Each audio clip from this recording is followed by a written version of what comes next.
أعوذ بالله من الشيطان الرجيم بسم الله الرحمن الرحيم الرحمن علم القرآن خلق الإنسان علمه البيان. السلام علیکم ورحمۃ اللہ وبرکاتہ. الحمد للہ وکفا وسلام علی عبادہ الذین اصطفیٰ. اشہد ان لا الہ الا اللہ وحدہ لا شریک لہ واشہد ان محمدا عبدہ ورسولہ صلی اللہ علیہ وآلہ وسلم. اللہم صلی علی محمد وعلی آل محمد کما صلیت علی ابراہیم وعلی آل ابراہیم انکا حمید مجید. اللہم بارک علی محمد وعلی آل محمد کما بارکت علی ابراہیم وعلی آل ابراہیم انکا حمید مجید. اما بعد فاعوذ باللہ السمیع العلیم من الشیطان الرجیم من حمزہ ونفخہ ونفثہ. بسم اللہ الرحمن الرحیم. ولا تأکلوا اموالکم بینکم بالباطل وتدلوا بها إلى الحکام لتأکلوا فریقا من اموال الناس بالإثم وانتم تعلمون. اور نہ کھاؤ اپنے مال بینکم آپس میں بالباطل باطل طریقے سے.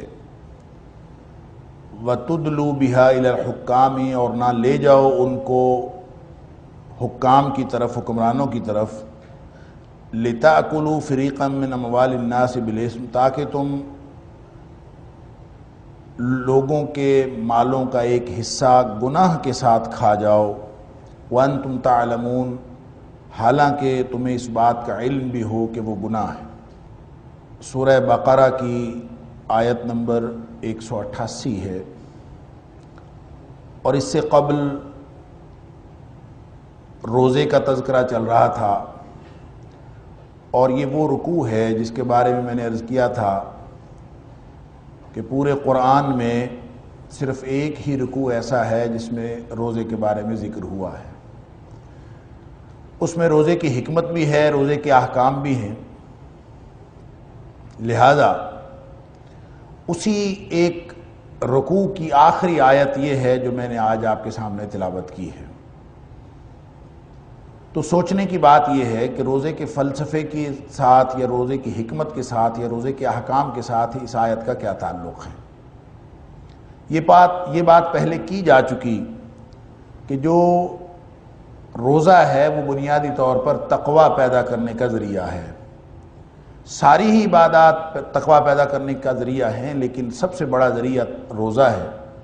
اور جو کوئی شخص روزہ رکھتا ہے اس کے دل کے اندر ایک خاص ایسی کیفیت پیدا ہو جاتی ہے کہ جو اس کے عمل کو بھی اور اس کی پوری زندگی کو اللہ کی ناراضگی سے بچنے کے لیے اور اللہ کی رضامندی حاصل کرنے کے لیے تیار کر لیتی.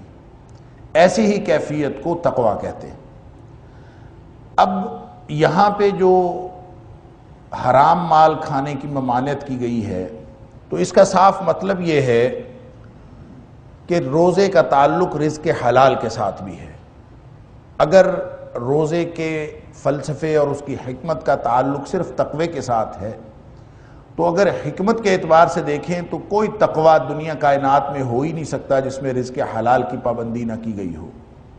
لہٰذا یہاں پہ جو رزق حرام کی ممانعت کی گئی ہے، سمجھنے کی بات یہ ہے کہ پورے دین اسلام کا تعلق اس رزق حلال کے ساتھ ہے. اگر کوئی شخص حرام کا لقمہ اپنے اندر ڈال لیتا ہے اس کی تو کوئی عبادت ہی قبول نہیں ہوتی. لیکن یہاں جس رزق حرام کی ممانعت ہے یہ ایک خاص طریقہ کار ہے کہ وَلَا تَأْكُلُوا أَمْوَالَكُمْ بَيْنَكُمْ کہ تم آپس میں ایک دوسرے کے مال نہ کھاؤ. اموالکم کا مطلب ہے تم اپنے مال نہ کھاؤ. باطل طریقے سے اپنے مال نہ کھاؤ۔ تو اپنے مال کون سے ہیں؟ چونکہ اجتماعی سطح پر بات ہو رہی ہے تو اس سے مراد وہ انفرادی طور پر رزق حلال کا اہتمام نہیں ہے، بلکہ یہ اجتماعی سطح پر جس کا تعلق پورے نظام اور پورے ماحول کے ساتھ ہے، اس پورے ماحول کو حلال کا ماحول بنانے کے لیے ایک خاص حکم ہے جو یہاں اللہ کریم ارشاد فرما رہے ہیں۔ تو جب اموالکم کی بات ہوتی ہے تو اس کا مطلب ہے کہ تم اپنے مال باطل طریقے سے نہ کھاؤ۔ ظاہر ہے اپنا مال باطل طریقے سے کیسے کھایا جا سکتا ہے؟ جو میرا اپنا مال ہے جب میں اس کو کھاؤں گا تو اس باطل طریقے سے کیسے ہوا؟ اس کے دو مفاہیم۔ ایک تو مفہوم اس کا یہ ہے کہ انسان کا اپنا ذاتی مال ہو اور اس کے اوپر کسی کا حق نہ ہو، لیکن اس کا ذریعہ، اس کا سورس اگر حرام کا ہے تو وہ ذاتی مال ہونے کے باوجود وہ باطل مال کہلائے گا۔ مثلاً وہ رشوت کے پیسے کا ہے، مثلاً وہ دھوکہ دہی سے آپ نے حاصل کیا ہے، یا آپ نے چوری کیا ہے، یا کہیں سے ڈکیتی کی ہے، یا آپ نے جھوٹی قسم کھا کے وہ مال لیا ہے، جو بھی ذریعہ اختیار کیا ہے، اگر اختیار کیا جانے والا ذریعہ غلط ہے تو مال چاہے آپ کا ہے، بظاہر اس کے اوپر کسی کا حق بھی نہیں ہے، آپ اس مال کے ہولی سولی اکیلے آپ مالک ہیں اور کوئی اس میں آپ کو انٹرفیئر کرنے والا نہیں، پھر بھی وہ مال کھانا آپ کے لیے باطل اور حرام ہے اگر اس کا ذریعہ حلال کا نہیں۔ تو تمہارا اپنا مال بھی وہ حرام کا ہو سکتا ہے اور باطل طریقے سے کھایا جانے والا ہو سکتا ہے۔ دوسرا اس کا معنی یہ ہے کہ چونکہ اس کا تعلق اجتماعی نظام کے ساتھ ہے، لہٰذا ایسا ممکن ہے کہ جب تم کسی کا مال کھاؤ گے باطل طریقے سے تو پھر معاشرے کے اندر ایک ایسی روش چلے گی کہ لوگ بھی تمہارا مال باطل طریقے سے کھانا شروع کر دیں گے۔ یوں تمہارا آپس کے اندر ایسے معاملات ڈیولپ ہوں گے جو سارے کے سارے دھوکہ دہی پر مبنی ہو سکتے ہیں، ملاوٹ پر مبنی ہو سکتے ہیں، ایک دوسرے کو سے مال چھین لینے پر مبنی ہو سکتے ہیں، ایک دوسرے کی چوری کر لینے پر مبنی ہو سکتے ہیں، ایک دوسرے کی ڈکیتی کر لینے پر مبنی ہو سکتے ہیں، یا پھر رشوت کے ذریعے اور ایک دوسرے کو اپنے مال خرچ کر کے نیچا دکھا کے اس کا حق چھین لینے سے متعلق ہو سکتے ہیں۔ یہ ایک ایسی روش جب معاشرے میں ڈیولپ ہو جائے گی تو پھر اس کا مطلب بھی یہی ہوگا کہ تم اپنے ہی مال باطل طریقے سے کھا رہے ہو۔ اور اللہ تعالیٰ فرماتا ہے کہ اگر تم نے روزے کے تقوی کا اور تمام احکام کا اگر معیار پرکھنا ہے تو اسی بات سے پرکھ لو کہ تم میں سے کون کون حلال کی پابندی کر رہا ہے اور کون کون اس کی پابندی نہیں کر رہا۔ اگر حلال رزق حلال کی پابندی نہیں ہے تو اس کا مطلب ہے رمضان پورے کا پورا روزہ رکھنے کا کوئی مطلب حاصل نہیں ہوا، کوئی مقصد حاصل نہیں ہوا۔ تو یہ گویا ظاہری طور پر یا حکم کے اعتبار سے یا عمل کے اعتبار سے ایک پیمانہ اور ایک معیار ہے کہ اگر معاشرے کے اندر ایک دوسرے کے مال کے بارے میں، ایک دوسرے کی چیزوں کے بارے میں، ایک دوسرے کے حقوق کے بارے میں اگر شعور پیدا نہیں ہوا تو اس کا مطلب یہ ہے کہ روزے کا مقصد اور وہ جو تقویٰ تھا وہ حاصل نہیں ہوا۔ تو یہ اس کا تعلق ایک اجتماعی نظام کے ساتھ ہی فرمایا کہ وَتُدْلُوا بِهَا إِلَى الْحُكَّامِ، یہ پھر اس میں سے ایک خاص شکل ہے۔ یعنی ویسے تو جب یہ کہا جائے کہ وَلَا تَأْكُلُوا أَمْوَالَكُمْ بَيْنَكُمْ بِالْبَاطِلِ، کہ آپس میں ایک دوسرے کا مال باطل طریقے سے نہ کھاؤ، تو اس کا مطلب یہ نہیں ہے کہ صرف آپ کسی کا مال اگر اس کا حق چھین لیتے ہو تو وہ باطل ہوگا، یا پھر آپ اس کی رضامندی کے بغیر لے لیتے ہو تو وہ باطل ہوتا ہے، بلکہ ہر وہ مال باطل ہوگا چاہے اس کی رضامندی ہو۔ اگر اس کا سورس ناجائز ہے، اگر اس کا طریقہ کار ناجائز ہے تو وہ غلط ہوگا۔ مثال کے طور پر اگر کوئی شخص زنا کی اجرت لیتا ہے تو وہ ہے تو بدکاری، دونوں کا آپس میں جتنی مرضی رضامندی ہو اور آپس میں چاہے تحریری معاہدہ ہو چکا ہو، اگر کوئی شخص کسی بدکاری کی اجرت لیتا ہے یا لیتی ہے تو وہ حرام کی کمائی ہے، وہ باطل طریقے سے مال کھانا ہے، چاہے ایک دوسرے کی رضامندی شامل ہو۔ اسی طرح سے اگر کوئی شخص گانے بجانے کی، شراب نوشی کی یا شراب پلانے کی، شراب بیچنے کی آمدنی ہے، وہ حالانکہ باہم رضامندی کے ساتھ ہوتی ہے، اس میں لازمی طور پر یہ نہیں ہے کہ صرف باطل مال وہ ہوگا جس میں صاحب حق کی رضامندی شامل نہ ہو۔ رضامندی شامل ہو بھی تو وہ مال باطل مال ہو سکتا ہے۔ کیوں؟ کہ اس لیے کہ اس کا طریقہ کار جو ہے وہ ناجائز۔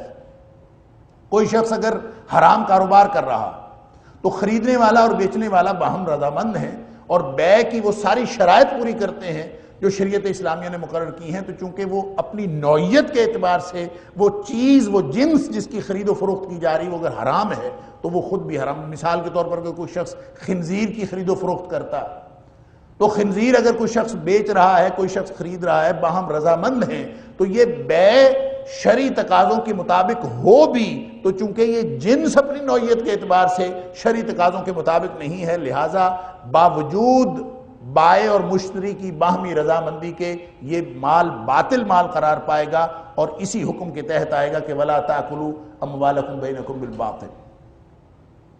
اب یہ اسی میں سے ایک خاص بات ہے وَتُدْلُوا بِهَا إِلَى الْحُكَّامِ لِتَأْكُلُوا فَرِيقًا مِّنْ أَمْوَالِ النَّاسِ بِالْإِثْمِ وَأَنْتُمْ تَعْلَمُونَ۔ اللہ اکبر! کہ بعض اوقات ایسا ہوتا ہے کہ صاحب حق اس کی بغیر مرضی کے آپ اس کا مال ہتھیا لیتے ہیں، بعض اوقات بیع کی شکل میں ہتھیا لیتے ہیں، بعض اوقات ہبہ کی شکل میں ہتھیا لیتے ہیں، بعض اوقات کسی اور کوئی ایسی صورت ایسا ہیلا کر کے آپ کسی بھی صاحب حق کا مال اگر اس کی مرضی کے بغیر لیں گے تو چاہے وہ سورس جتنا بھی جائز سورس ہو، ایک تو ہے نا نوعیت اور جنس حرام ہے، پھر تو وہ حرام ہو گیا اس وجہ سے، چاہے وہ باہمی رضامندی موجود ہو، اور ایک یہ ہے کہ نوعیت اور جنس حرام نہیں ہے، وہ حلال ہے، لیکن آپ صاحب حق کی مرضی کے بغیر اس سے لے لیتے ہیں، جبرن لے لیتے ہیں، یا آپ کو ہیلا کر کے لے لیتے ہیں، یا آپ اس سے کوئی ایسی اس کے اوپر پابندی لگاتے ہیں کہ وہ شخص مجبور ہو جاتا ہے، اس کی مجبوری سے فائدہ اٹھا کے آپ جب مال کھاتے ہیں تو یہ مال بھی حرام کا مال ہوگا اگر صاحب حق کی آپ نے مرضی اس میں شامل نہیں ہے۔ لیکن بعض اوقات ایسا ہوتا ہے کہ صاحب حق جس کا حق ہے اس کے پاس اس کا حق تو ہے لیکن اس کے پاس ثبوت نہیں ہوتا، اور یہ بہت دفعہ یہ سچویشن ہوتی ہے کہ صاحب حق کے پاس اس کا ثبوت نہیں ہوتا، اور جب اس کے پاس ثبوت نہ ہو آپ اس سے فائدہ اٹھاتے ہوئے کہ صاحب حق کے پاس تو کوئی ثبوت نہیں ہے، آپ اس کو کسی عدالت لے جائیں اور عدالت لے جا کے اس سے عدالت سے فیصلہ کروا لیں کہ وہ مال آپ کا ہے، تو عدالت کے فیصلے سے حرام مال حلال نہیں ہو سکتا، چاہے عدالت آپ کے حق میں فیصلہ کر دے۔ اللہ اکبر! نبی اکرم صلی اللہ علیہ وسلم، یہ دنیا کی یہ جو عام عدالتیں ہیں ان کا فیصلہ کیا حیثیت رکھتا ہے؟ نبی اکرم صلی اللہ علیہ وسلم فرماتے ہیں، بخاری اور مسلم کی حدیث ہے اور دیگر کتابوں میں بھی، حضرت ام سلمہ رضی اللہ تعالیٰ عنہ راویہ ہیں، وہ فرماتی ہیں کہ نبی کریم صلی اللہ علیہ وسلم نے فرمایا کہ بعض اوقات تم آپس میں جھگڑا کرتے ہو اور جھگڑا میرے پاس لے آتے ہو، انکم تختصمون الیہ، بعض اوقات تم جھگڑا کرتے ہوئے وہ جھگڑا میرے پاس لے آتے ہو، لیکن تم میں سے کوئی ایک شخص ایسا ہوتا ہے جو الحن بحجتہ، کہ وہ تو دوسرے شخص سے زیادہ اپنی دلیل کے اعتبار سے زیادہ وہ اپنی زبان پر دسترس رکھتا ہے اور زیادہ چرب زبان ہوتا ہے، اور وہ اپنی چرب زبانی سے اپنے حق میں مجھ سے فیصلہ کروا لیتا ہے۔ اور نبی کریم صلی اللہ علیہ وسلم فرماتے ہیں کہ جس نے اپنے حق میں مجھ سے بھی فیصلہ کروا لیا، بقولہ ہی، اپنی باتوں کے ذریعے سے مجھ سے فیصلہ کروا لیا حالانکہ اس کا حق نہیں، بحق اخیہ شیئا، میں نے چاہے فیصلہ کر دیا ہو، فمن قضیت لہ بحق اخیہ شیئا بقولہ، کسی کی باتوں کی وجہ سے، اس کی چرب زبانی کی وجہ سے وکیل اچھا کر لیا اس نے، اور اس کے اچھے وکیل کی وجہ سے یا اس کی دلائل کی وجہ سے میں نے چاہے اس کو فیصلہ کر دیا، اللہ اکبر! فرمایا فَإِنَّمَا أَقْطَعُ لَهُ قِطْعَةً مِّنَ النَّارِ، وہ ایسے ہے جیسے میں آگ کا ٹکڑا اس کو دے رہا ہوں۔ فیصلہ نبی اکرم صلی اللہ علیہ وسلم فرما رہے ہیں، حالانکہ نبی اکرم صلی اللہ علیہ وسلم صرف قاضی نہیں تھے، آپ اللہ کی اجازت سے مقنن بھی تھے۔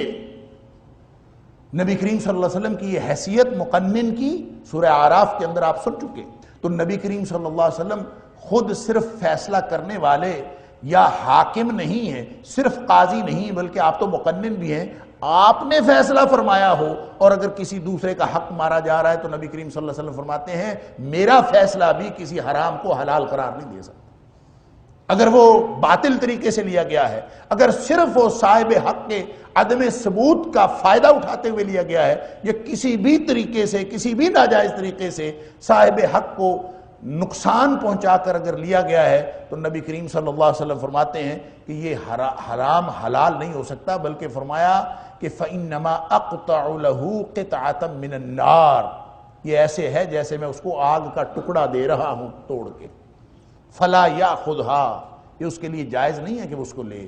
نبی کریم صلی اللہ علیہ وسلم بھی دے رہے ہوں تو وہ جائز نہیں ہے۔ ہم تو ان دنیا کی عدالتوں کو جہاں پہ رشوت دے کر، اب یہاں دیکھیں نا یہ رشوت کی بات کہاں سے آئی، وَتُدْلُو بِهَا إِلَى الْحُكَّامِ، یہ ادلا یدلو، یہ کیا ہوتا ہے؟ الدلو کہتے ہیں ڈول ڈالنے کو، یہ جو کنویں کے اندر ڈول ڈالا جاتا ہے اور رسی کے ذریعے سے ڈول پانی کے قریب جاتا ہے، اس کو کہا جاتا ہے، اسی سے ادلا ہے۔ وَتُدْلُو بِهَا إِلَى الْحُكَّامِ، مال کے ذریعے سے تم حکام تک پہنچتے ہو۔ تو تدلو کا مطلب ہوتا ہے کسی کے قریب ہو جانا یا قرب کا ذریعہ حاصل کر لینا، یا ایسی نرمی اور سہولت کے ساتھ کسی کے قریب پہنچ جانا کہ جو کسی دقت کا سامنا نہ کرنا پڑے اور وہاں پہنچ جانا۔ آج کل اس کو سمجھنے میں کیا دقت ہے کہ جس کے پاس پیسے ہیں وہ جہاں مرضی پہنچ جائے۔ لوگ کہتے ہیں وکیل کرنے سے مقدمہ نہیں جیتا جاتا بلکہ جج کرنے سے مقدمہ جیتا جاتا۔ اب ظاہر ہے جب جس کے پاس پیسے ہیں، مال ہے، وہ کسی کا ہتھیایا ہوا مال ہے۔ آج کل تو یہ روش ہی بڑی عام ہے کہ آپ اگر کسی کے ساتھ آپ کا جھگڑا ہے تو آپ جج کے ساتھ یا وکیل کے ساتھ یہ طے کر لیں کہ اس میں سے اتنے % آپ کو دے دوں گا، آپ یہ مجھے دلوا دیں۔ اور یہ ٹھیکے عام ہو رہے ہیں، وکیل ٹھیکہ کرتے ہیں، جج ٹھیکہ کرتے ہیں۔ جج فیصلہ کر دے، لکھ دے، قانون آپ کو اجازت دے دے، اس کے باوجود وہ آپ کے لیے درست نہیں ہے، اس لیے کہ جو صاحب حق کا مال ہے وہ آپ کے اوپر حلال ہو سکتا ہی نہیں، چاہے آپ رشوت کے ذریعے سے کر لیں، چاہے آپ کسی اور ذریعے سے کر لیں، پورا قانون آپ کا ساتھ دے رہا ہو۔ اور یہ تو نبی کریم صلی اللہ علیہ وآلہ وسلم نے جو فرمایا تھا اس دور کے بارے میں، اللہ اکبر، جو میں پہلے بھی کئی دفعہ آپ کو یہ حدیث سنا چکا ہوں کہ نبی کریم صلی اللہ علیہ وسلم نے فرمایا انہا ستاتی علی الناس سنون خداع، کہ لوگوں کے اوپر ایک دھوکے کا دور آنے والا، اور یہی وہ دھوکے کا دور ہے۔ اللہ اکبر، کیا ہوگا؟ فرمایا یصدق فیہا الکاذب ویکذب فیہا الصادق، جس میں سچوں کو جھوٹا سمجھا جائے گا اور جھوٹوں کو سچا سمجھا جائے گا۔ اب یہ تو مسئلہ ہی نہیں رہا عدالت میں کسی جھوٹے کو سچا ثابت کرنا یا کسی سچے کو جھوٹا ثابت کرنا، یہ تو مسئلہ ہی نہیں رہا۔ اسی طرح فرمایا وَيُؤْتَمَنُ فِيهَا الْخَائِنُ وَيُخَوَّنُ فِيهَا الْأَمِينُ، کہ اس میں جو امانتدار ہوگا، دیانتدار آدمی ہوگا، اس کو بد دیانت قرار دے دیا جائے گا، اور جو بد دیانت دنیا کا خائن ترین آدمی ہوگا اس کو عدالت سرٹیفکیٹ دے دے گی کہ یہ تو بڑا دیانتدار آدمی ہے۔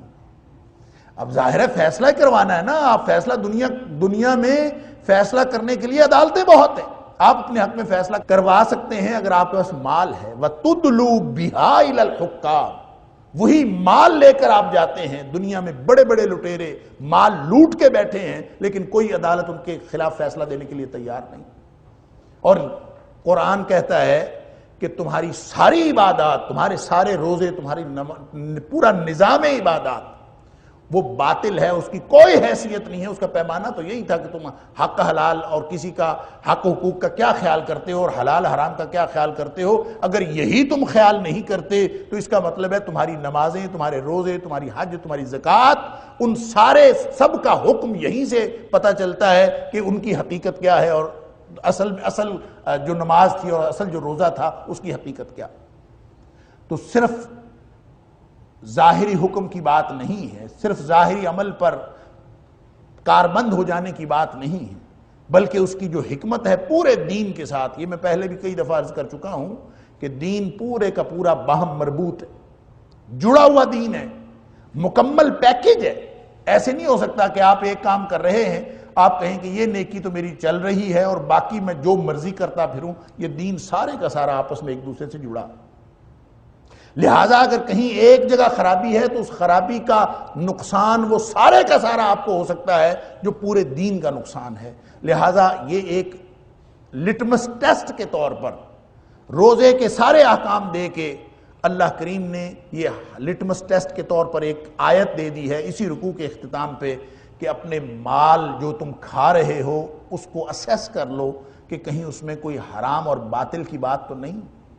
اگر ایسی ہے تو پھر ابھی سے وَأَنْتُمْ تَعْلَمُونَ، تم تو جانتے بوجھتے ہوئے لوگوں سے فیصلہ کروا لیتے ہو، تم تو جانتے بوجھتے ہوئے عدالت لے جاتے ہو مقدمہ، ساری دنیا کو پتا ہوتا ہے کہ یہ غلط ہے اور جھوٹا ہے، اور وکیل کہتا ہے کہ میں تمہیں مقدمہ جتوا دوں گا، 20 سال 30 سال مقدمہ چلتا ہے، صاحب حق کے پاس ثبوت نہیں ہوتا، لہٰذا وہ بالآخر اس کو مل جاتا ہے جو اس کو لینا چاہتا ہے۔ یہ رشوت کے ذریعے سے بھی ہو سکتا ہے اور ثبوت کے ذریعے سے بھی ہو سکتا ہے، بھلے رشوت نہ دی گئی ہو، بھلے کوئی حرام طریقہ نہ اختیار کیا گیا ہو، اگر کسی کا مال کسی بھی طریقے سے حاصل کیا ہے، اس کے اوپر ساری دنیا مہر لگا دے، مہر تصدیق ثبت کر دے، عدالتیں فیصلہ دے دیں یہ حق ہے، تو بھی وہ حق نہیں بنتا۔ قرآن یہ فرما رہا وَأَنْتُمْ تَعْلَمُونَ، حالانکہ تمہیں پتا ہو کہ یہ گناہ ہے، یہ غلط بات ہے، اس کا حق بنتا ہے اور تم اس کا حق کھا جاؤ۔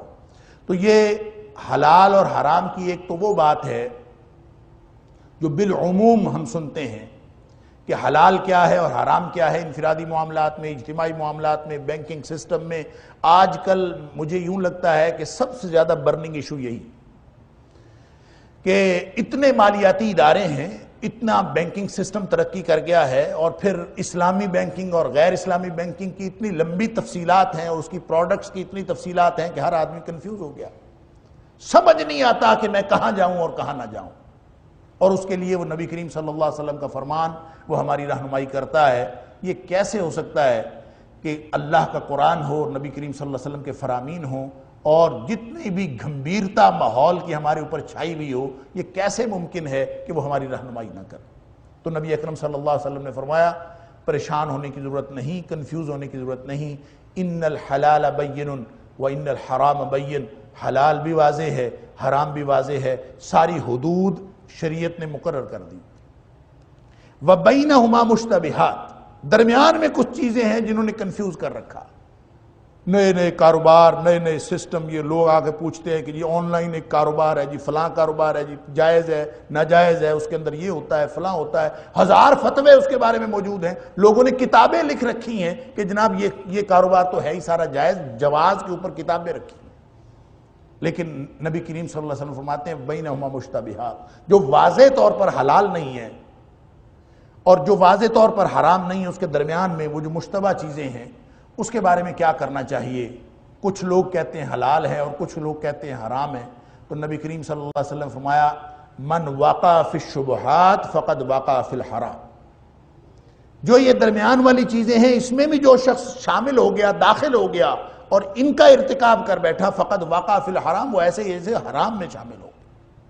لہٰذا لکیریں دو نہیں ہیں کہ ایک لکیر ادھر ہے اور اس کے بعد حلال ہے، ایک لکیر ادھر ہے اس کے بعد حرام ہے اور درمیان میں مشتبہات ہے، لکیر تو ایک ہی ہے۔ یہ مشتبہات میں بھی اگر کوئی شخص پڑا تو وہ حرام میں ہی پڑا، تو اس کا مطلب ہے لکیر تو ایک ہی ہے، جو واضح حلال نہیں ہے وہ ایسے ہی ہے جیسے وہ حرام۔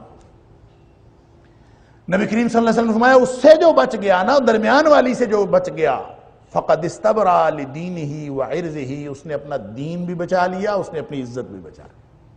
لہذا واضح بات ہے، یہ وہ انفرادی معاملات میں کیا کرنا ہے کیا نہیں کرنا، یہ واضح طرز عمل نبی کریم صلی اللہ علیہ وسلم نے ہم سب کو دے دیا۔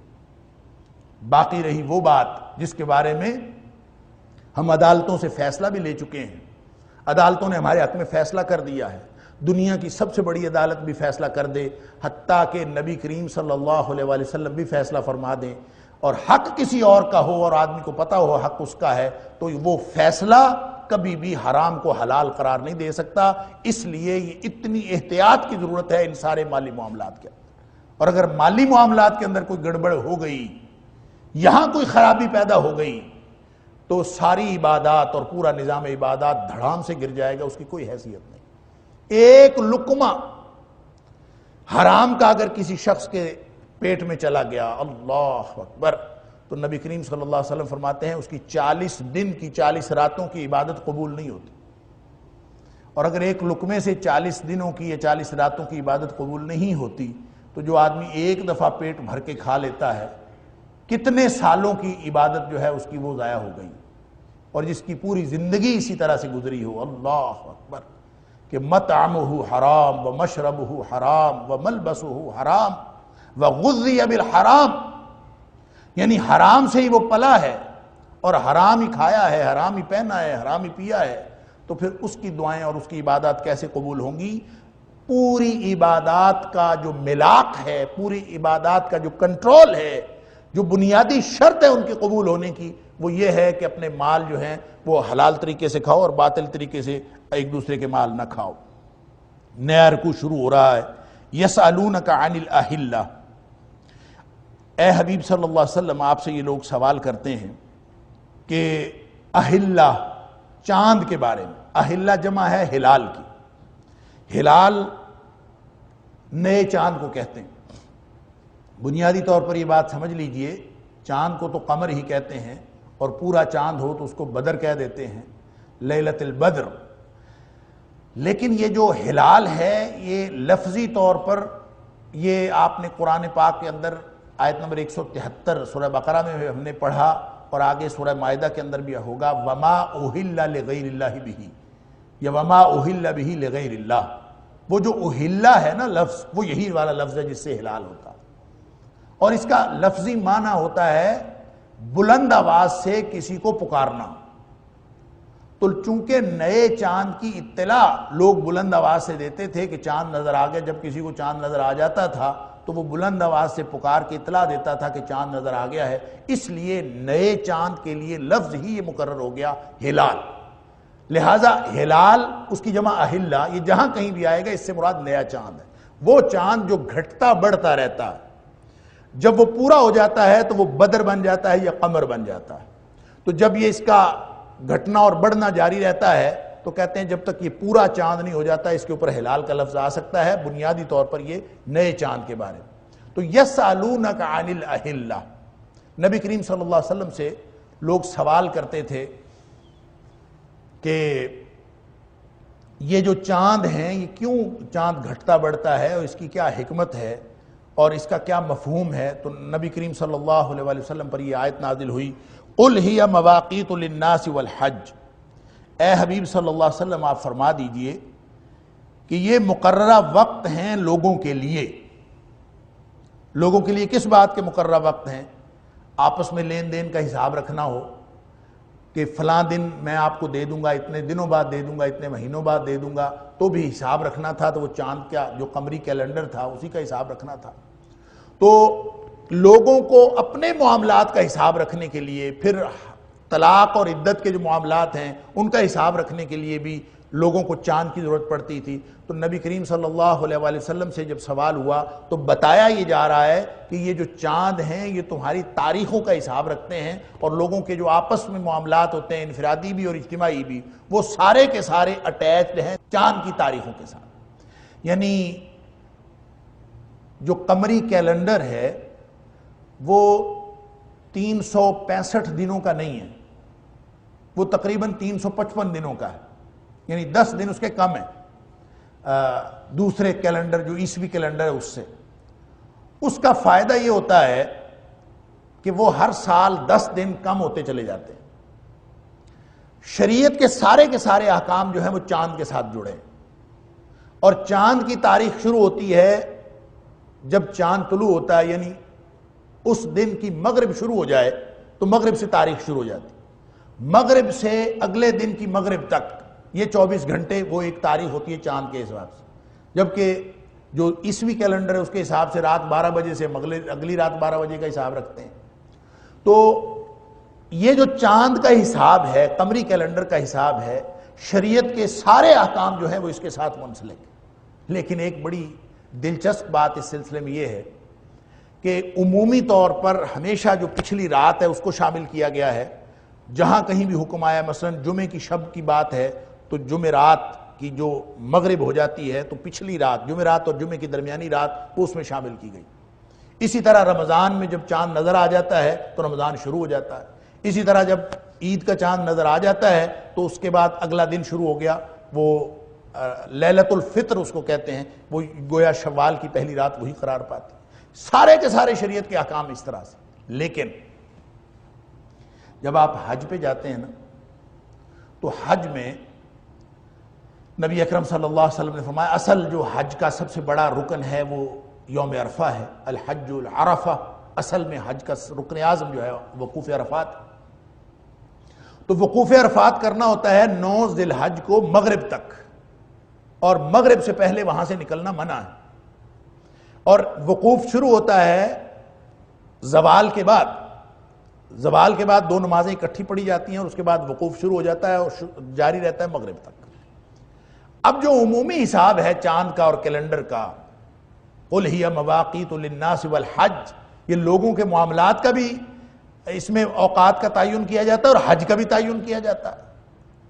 تو یہ سارے جو شرعی معاملات ہیں وہ اسی سے تعین ہوتے ہیں، لیکن وہ پچھلی رات شامل کرنے کی بجائے نبی کریم صلی اللہ علیہ وسلم نے فرمایا کہ جو شخص اس اگلی رات میں، وہ جو مزدلفہ والی رات ہوتی ہے، اگلی رات مزدلفہ میں حجاج کرام پہنچتے ہیں، تو نبی کریم صلی اللہ علیہ وسلم نے فرمایا اس کی فجر طلوع ہونے تک اگر کوئی شخص عرفات میں سے گزر بھی گیا، یعنی عرفات میں پہنچا اور اتنی دیر رہا کہ بس اس میں سے گزر گیا، تو فرمایا گزر بھی گیا تو اس کا حج مکمل ہو گیا۔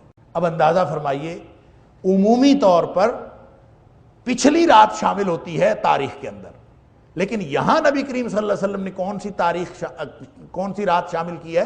اگلی رات شامل کی ہے، حالانکہ وہ عمومی گنتی کے اعتبار سے وہ تو یوم النحر کی رات ہے، وہ تو یوم عرفہ کی رات ہے ہی نہیں، لیکن نبی کریم صلی اللہ علیہ وسلم نے اس پچھلی کو نہیں شامل کیا، اگلی رات کو شامل کیا ہے۔ تو اس سے نتیجہ کیا نکلا؟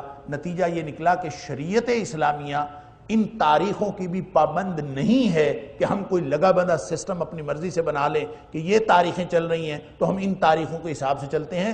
شریعت کا تعلق شارع کے حکم سے ہے، تاریخوں کے تعین سے نہیں۔ رات کون سی شامل کرنی ہے؟ جو نبی کریم صلی اللہ علیہ وسلم نے بتائی وہ رات شامل کرنی۔ لہٰذا مواقیت للناس والحج کی جب بات ہو جاتی ہے تو اس کا مطلب یہ نہیں ہے کہ ہم چاند کی تاریخوں کو یا یہ جو عیسوی تاریخیں ہیں ان کا خود سے حساب کرتے پھریں کہ ہمیں کہہ دیا گیا ہے، قرآن کہتا ہے کہ یہ مواقیت للناس لوگوں کے لیے اوقات کے تعین کا سبب ہے، تو ہم خود سے اس کا تعین کر لیں گے کہ کون سی رات کو کہاں شامل کرنا ہے۔ نہیں، وہ رات شامل ہوگی جو نبی کریم صلی اللہ علیہ وسلم نے بتائی ہے، وہ رات شامل نہیں ہوگی جو نبی کریم صلی اللہ علیہ وسلم نے نہیں بتائی۔ اس سے یہ نتیجہ نکلتا ہے کہ احکام شرعی میں یہ جو اوقات کا تعین ہے اس میں بھی ہم اپنی مرضی نہیں کر سکتے، وہی ہوگا جو نبی کریم صلی اللہ علیہ وآلہ وسلم بتائیں۔ تو فرمایا کہ یہ چاند جو ہیں یہ گھٹتے بڑھتے ہیں، اسی سے مدت کا پتہ چلتا ہے۔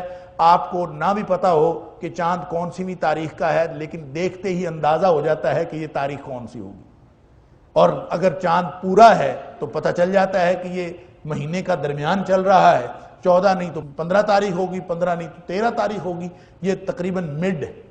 تو جن لوگوں کو حساب ہی چاند کا رکھنا ہوتا تھا وہ چاند دیکھ کے اندازہ کر لیتے تھے کہ آج 2 تاریخ ہے یا 3 تاریخ ہے یا یکم تاریخ ہے۔ یہ جو ہمیں نہیں پتہ چلتا نا آج کل کہ پہلی کا چاند ہوتا ہے تو ہم کہتے ہیں یہ تو دوسری کا لگ رہا ہے، اتنا موٹا چاند تو پہلی کا ہو نہیں سکتا۔ یہ بھی نبی کریم صلی اللہ علیہ وآلہ وسلم نے جو قرب قیامت کی نشانیاں بیان فرمائی ہیں اس میں سے ایک نشانی نبی کریم صلی اللہ علیہ وسلم نے فرمایا کہ قرب قیامت یہ جھگڑے پڑیں گے کہ لوگ کہا کریں گے کہ یہ چاند تو پہلی تاریخ کا ہے ہی نہیں، یہ تو دوسری تاریخ کا لگ رہا ہے، موٹا لگ رہا ہے، چھوٹا لگ رہا ہے۔ تو یہ جھگڑے قرب قیامت پڑیں گے۔ اس کا صاف مطلب یہ ہے کہ جب یہ مواقیت للناس والحج قرار پائے تھے تو اس وقت ایسا کوئی جھگڑا نہیں تھا، یہ قرب قیامت کی بات ہے۔ اس وقت نبی کریم صلی اللہ علیہ وسلم کے دور میں یہ جھگڑے نہیں پڑتے تھے، یہ قرب قیامت جھگڑے پڑیں گے، یہ نبی کریم صلی اللہ علیہ وسلم نے اطلاع دی، تو یہ اطلاع سے یہ اس کا مفہوم متعین ہوتا ہے۔ وَلَيْسَ الْبِرُّ بِأَن تَأْتُوا الْبُيُوتَ، اور یہ نیکی نہیں ہے، وَلَيْسَ الْبِرُّ، یہ نیکی ہرگز نہیں ہے، بِأَن تَأْتُوا الْبُيُوتَ مِن ظُهُورِهَا، کہ تم آؤ اپنے گھروں کی طرف ان کے پشتوں کی طرف سے، وَلَكِنَّ الْبِرَّ مَنِ اتَّقَىٰ، اور لیکن نیکی تو یہ ہے جو کوئی تقوی اختیار کرے، وَأْتُوا الْبُيُوتَ مِنْ أَبْوَابِهَا، اپنے گھروں کو آیا کرو ان کے دروازوں کی طرف سے، وَاتَّقُوا اللَّهَ، اور اللہ سے ڈرتے رہو، لَعَلَّكُمْ تُفْلِحُونَ، تاکہ تم کامیاب ہو جاؤ۔ چونکہ حج کا ذکر آیا تو حج کے ضمن میں ایک خاص رسم جو ان کے ہاں رواج پا گئی تھی مشرکین مکہ کے ہاں، اور بعد ازاں ابتدائے اسلام میں کچھ صحابہ کرام کو بھی یہ شبہ ہوا کہ یہ ہمیں اسی طرح سے کرنا چاہیے، شاید یہ تقوی کی علامت ہے، اس رسم کی طرف اشارہ کر دیا چونکہ حج کا تذکرہ آ گیا کہ نبی اکرم صلی اللہ علیہ وآلہ وسلم کی تشریف آوری سے قبل بھی مکہ میں حج ہوتا تھا، اور وہ جو مشرکین مکہ تھے وہ بھی اپنے آپ کو ابراہیمی ملت کے پیروکار قرار دیتے تھے کہ ابراہیم علیہ السلام نے حج کا یہاں پہ طریقہ رائج کیا، تو وہ اپنے طور پر وہ حج کو جاری رکھے ہوئے تھے، لیکن اس کے اندر انہوں نے بے شمار بدعات اور خرافات شامل کر رکھی تھی۔ مثال کے طور پر برہنہ طواف کرنا، یہ بھی ان کے ہاں بڑا عام تھا۔ علاوہ ازیں سورہ توبہ کے اندر اللہ تعالیٰ نے فرمایا وَمَا كَانَ صَلَاتُهُمْ عِنْدَ الْبَيْتِ إِلَّا مُكَاءً وَتَصْدِيًّا، وہاں پہ سیٹیاں بجاتے تھے اور تالیاں پیٹتے تھے اور عجیب و غریب قسم کی حرکتیں وہ بیت اللہ میں آ کے کرتے تھے، اور اس کو بھی وہ حج قرار دیتے تھے، اور وہ یہ سمجھتے تھے کہ یہ عبادت کے انہوں نے مختلف قسم کے طریقے اختیار کر رکھے۔ انہی میں سے ایک بات یہ تھی کہ جب وہ احرام باندھ لیتے اور احرام باندھ کے گھر سے چل پڑتے ایک دفعہ حج کرنے کے لیے، تو اس کے بعد اگر ان کو گھر آنے کی ضرورت پڑتی واپس، تو وہ گھر کے دروازے سے نہیں آتے تھے، گویا اب وہ گھر آ نہیں سکتے، لیکن اگر ضرورت پڑ گئی ہے تو ضرورت کے تحت وہ گھر کی پشت سے داخل ہوتے تھے، بعض اوقات دیوار پھلانگ کے اور بعض اوقات دیوار میں سے سوراخ کر کے وہ واپس گھر میں داخل ہوتے۔ بعض روایات میں یہ بھی ہے کہ یہ جب وہ اعتکاف کرتے تھے تو اعتکاف کی حالت میں بھی جب گھر آنا ہوتا تو وہ اسی طرح کرتے تھے کہ گھر کے دروازے سے نہیں آتے تھے، بلکہ پشت سے دیوار پھلانگ کے یا پشت سے کھڑکی نکال کے ادھر سے آتے، اور یہ سمجھتے تھے کہ دروازے سے اگر آیا جائے گا تو یہ تقوی کے خلاف، یہ خامخواہ ایک تصور بنا لیا تھا۔ یہ ایسے ہی ہے جیسے مختلف معاشروں کے اندر مختلف تصورات ڈیولپ ہو جاتے ہیں۔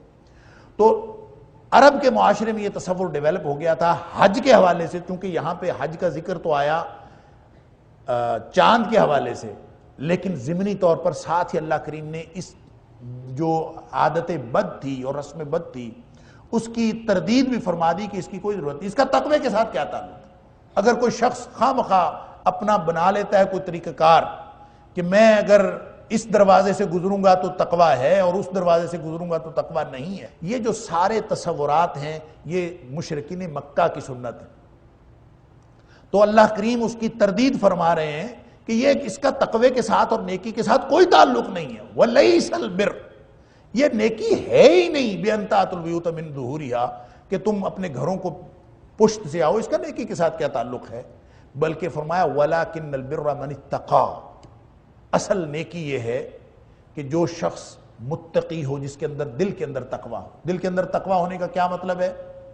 میں بار بار اس کا اعادہ کرتا ہوں کہ دل کے اندر تقوی ہونے کا مطلب دوہرا احساس دل کے اندر ہونا مراد ہے۔ اس سے کیا کون سا دوہرا احساس؟ احساس کا ایک پہلو یہ کہ مجھ سے کوئی چھوٹے سی چھوٹی برائی، کوئی ایسی چھوٹی سی چھوٹی غلطی، کوئی چھوٹی سی چھوٹی سرزد نہ ہو جائے جو میرے اللہ کی ناراضگی کا سبب بن سکتی، اور کوئی چھوٹے سی چھوٹی ایسی نیکی ہونے سے رہ نہ جائے جو میرے اللہ کی رضامندی کا سبب بن سکتی۔ اگر یہ دوہرا احساس دل میں موجود ہے تو تقوی موجود ہے۔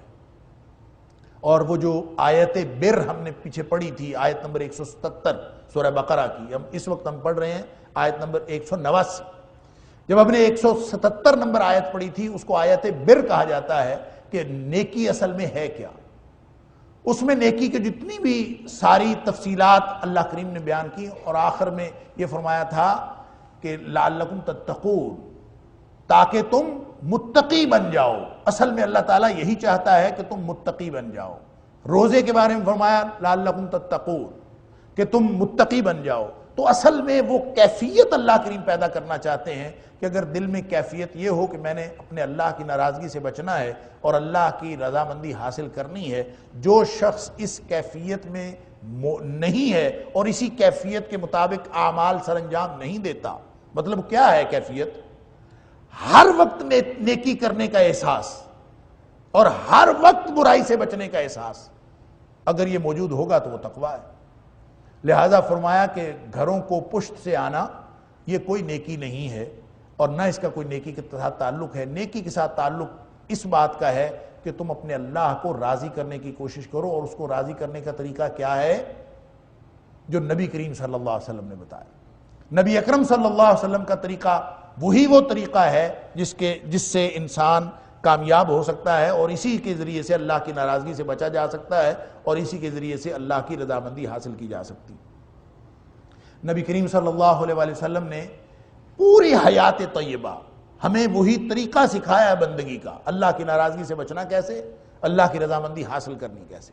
کوئی شخص اگر اپنی مرضی سے آیا اور آ کے انہوں نے کہہ دیا کہ ہم تو اب ساری رات سوئیں گے ہی نہیں، نماز پڑھیں گے، ایک نے کہا میں کبھی شادی نہیں کروں گا، اور ایک نے کہا کہ میں اب ہمیشہ روزے ہی رکھوں گا، کبھی افطار نہیں کروں گا، تو نبی کریم صلی اللہ علیہ وسلم نے اس تصور کو بھی غلط قرار دے دیا۔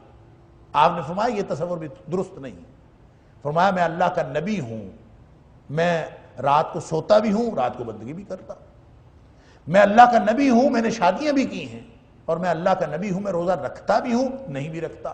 لہٰذا کوئی شخص اگر اپنی مرضی سے تصور بنا لے گا تو وہ تصور کبھی درست نہیں ہوگا۔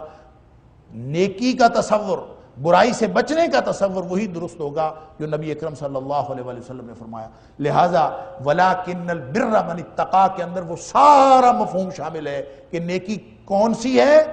نیکی وہ ہے جو اللہ کی مرضی کے مطابق ہو، نبی کریم صلی اللہ علیہ وسلم کے طریقے کے مطابق ہو۔ جو اس طریقے پر چلتا ہے وہ نیکی کرتا ہے۔ فرمایا وَأْتُوا الْبُيُوتَ مِنْ أَبْوَابِهَا، گھروں کو دروازوں سے آیا کرو۔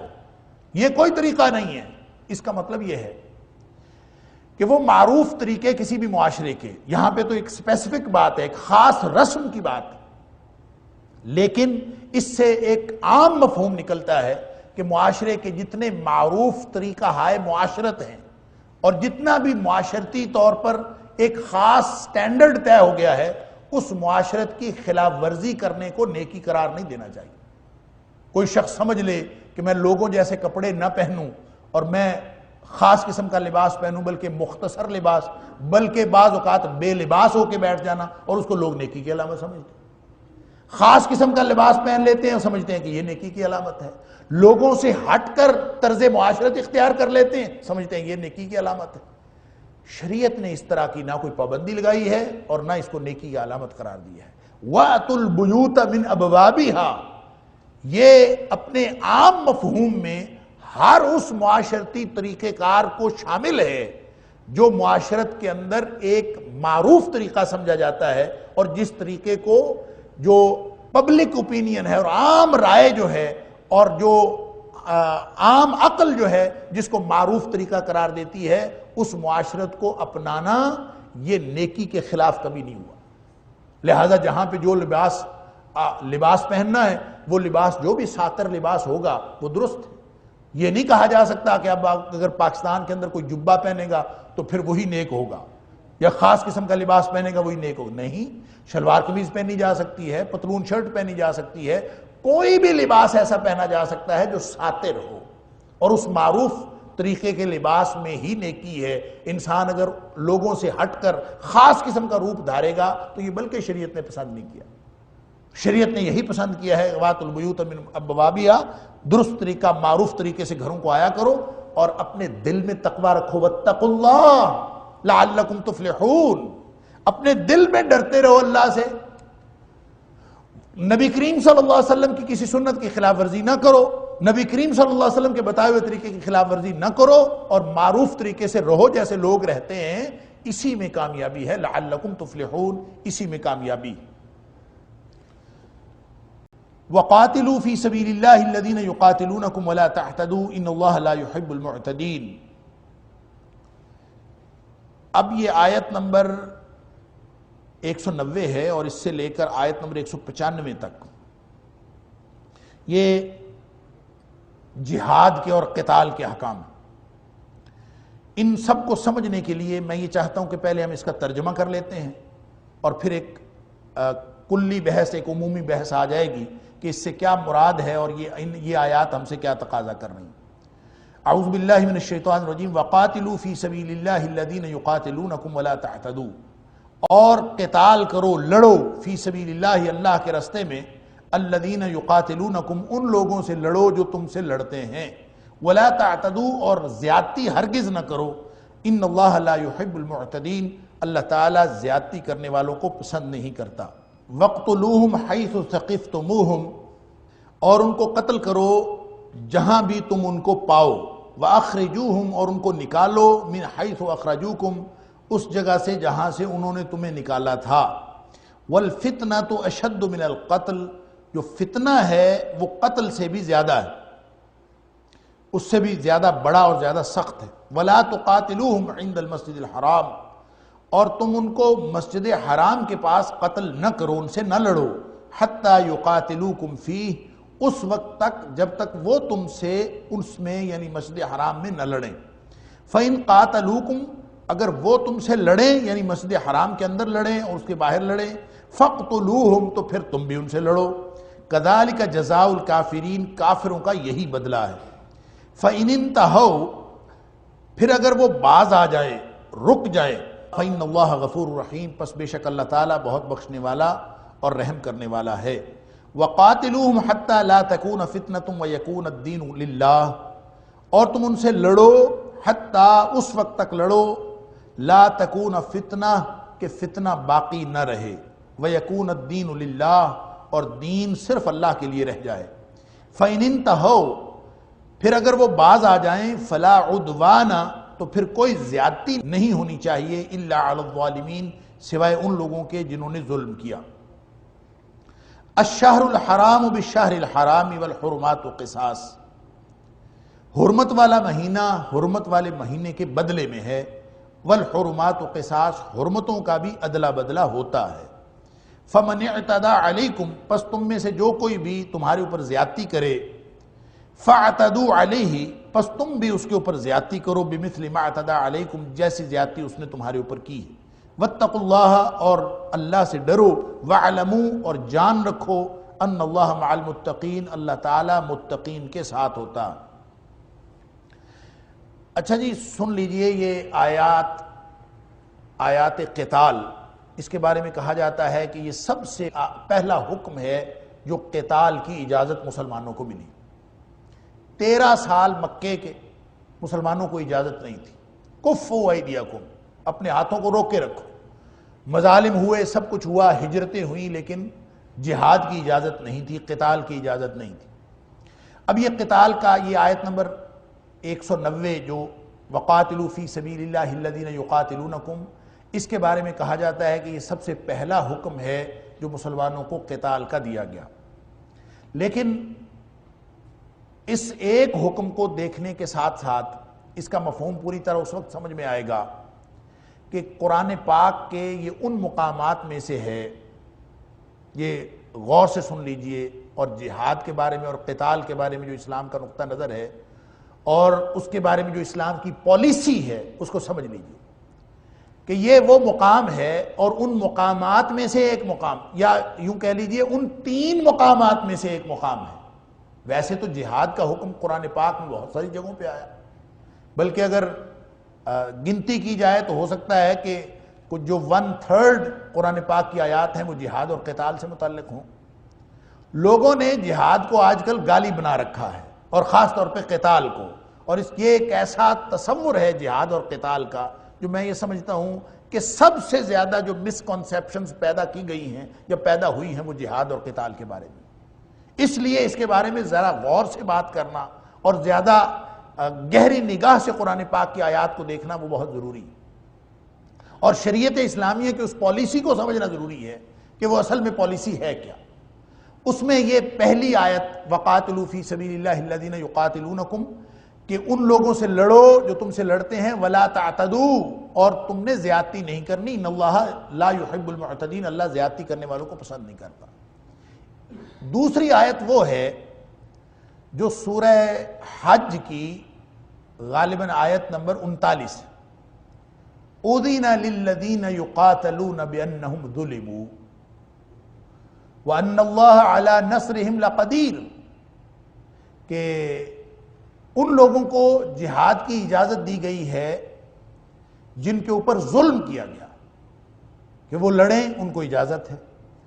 اور تیسرا مقام قرآن پاک کا وہ ہے اس سلسلے میں، پھر ہم ان تینوں کا باری باری دیکھتے ہیں کہ مطلب کیا ہے۔ تیسرا مقام ہے سورہ نساء کی آیت نمبر 75،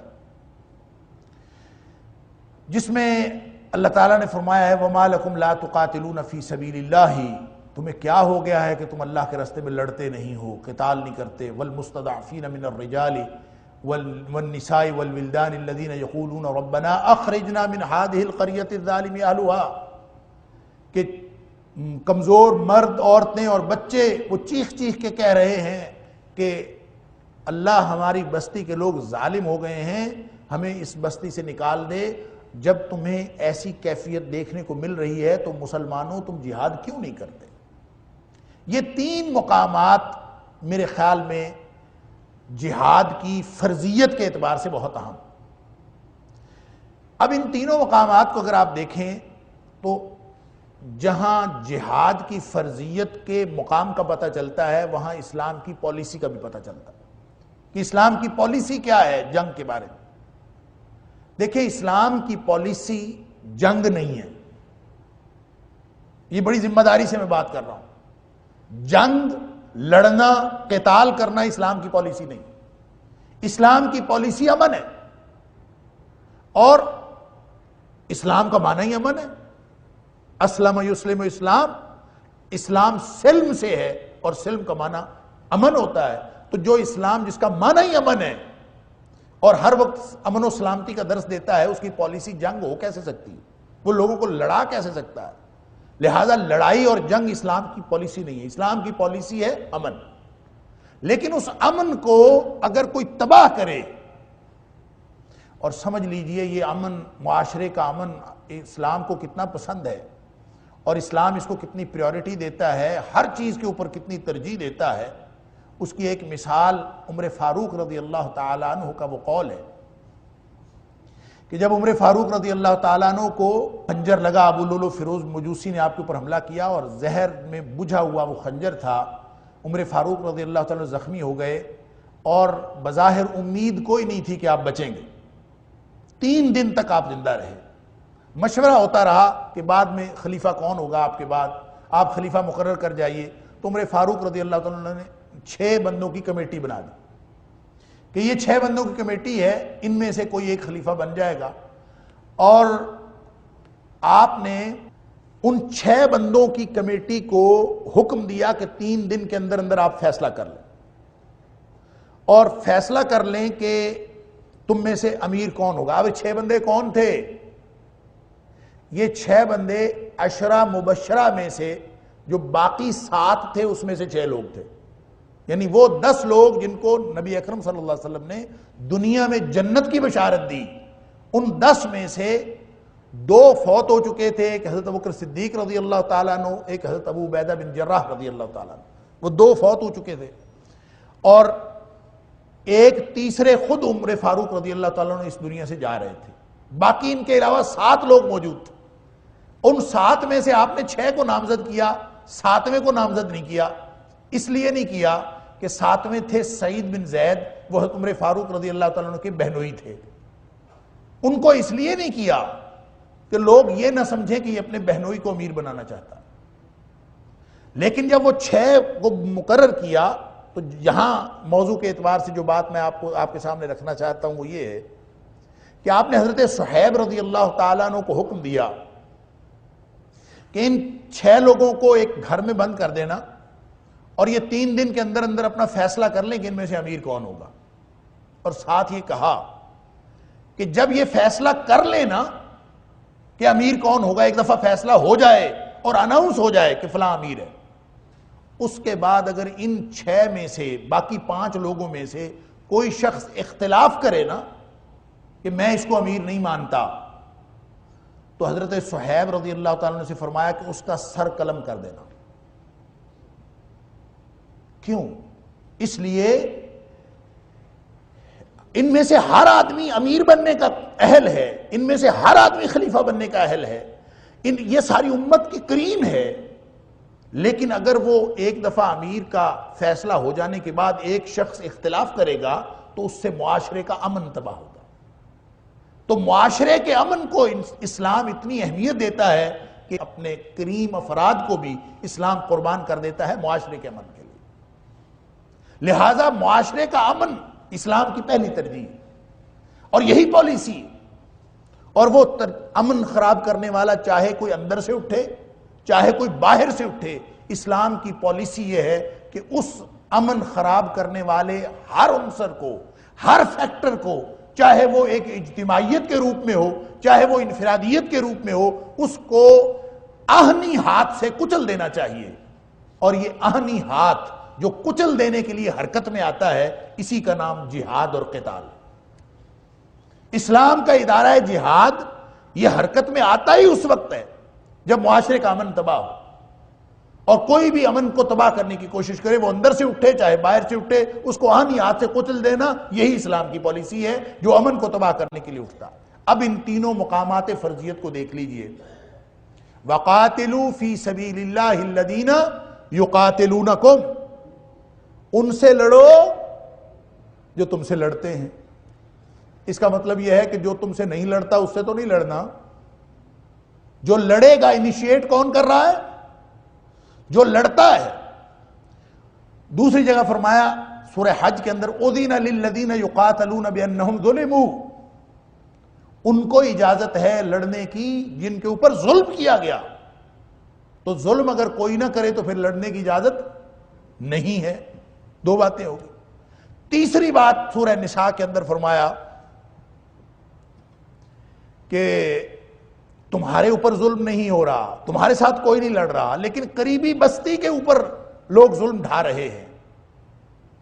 تو اگر قریبی بستی کے اوپر ظلم ہو رہا ہے تو پھر بھی تمہارے اوپر جہاد فرض ہو جاتا.